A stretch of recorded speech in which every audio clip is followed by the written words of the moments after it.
මේ මෙහෙම බරක් දැනිල නෑ සම්මජ්ජාතියකට බරයි කියලා මක් කොරන්ඩද දෙනෝදාහක් යන මෙහෙව්තැනක කොහෙට අතාරින්ට කියලද සීවරන් දෙයනේ තවත් නම්බෑ ඉවසංඉන්ඩ තව ඩිංගිත්තකින් මය මූත්‍රා බොක්ක විතරක් නෙවෙයි උන්ඩුක පුච්චෙත් පුපුරාවි මේ බර නිදහස් නොකළොත්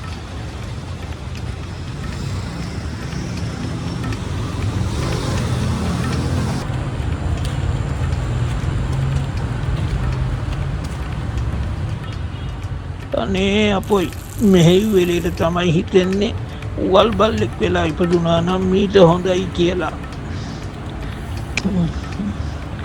තවත් අඩියක් නෙවෙයි අඟලක්වත් ආයේ ඉදිරියට යන්න බෑ